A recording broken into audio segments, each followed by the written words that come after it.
messieurs, dans la savia Boamachi, la voix du pays, Kiki! What's up? What's up?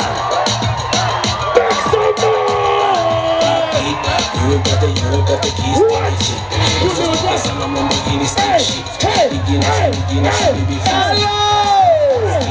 Giraganje, abahagaze, zosh, swat, zosh, swat,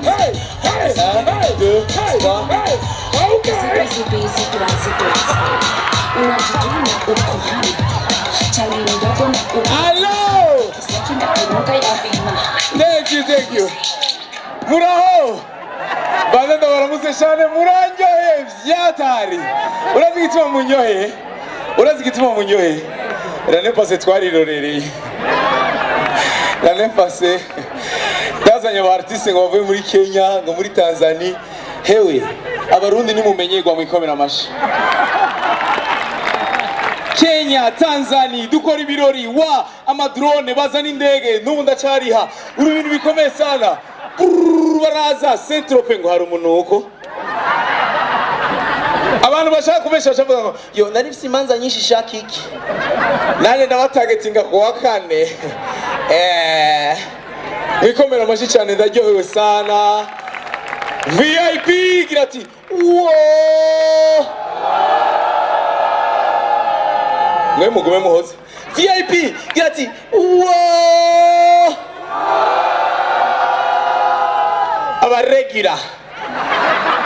Abaregira. Ugiye muri toilette bavuga ati hariya kwa Siyoni harakara. Kwiso kwa Siyoni. Hari umutima umeze gutya. Ugira bito, ugira bikuru. Okay, abaje ugira bito. Wow! Ye. Ibintu bimeze neza bien. Hariho n'indi VIP hariya nabonye. Nabambwire wow! Abantu bakunda gasho. Urabona biboshe bonyene bariboha. Ati twe ngani tuvayo. Bakomera amashi cyane. Bakomera amashi sana. Paulin. Mukomera amashi Paulin. Arakunda baririmbyi. Mukomera amashi cyane Paulin. DJ Paulin. Oh yeah.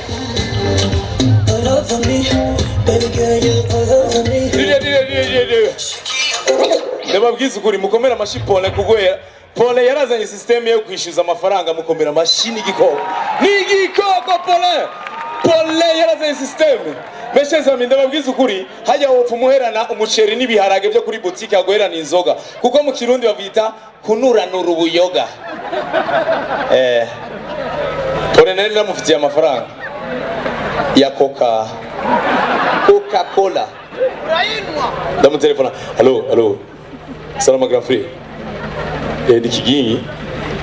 None za Coca nani ndaja kuri liste kwe.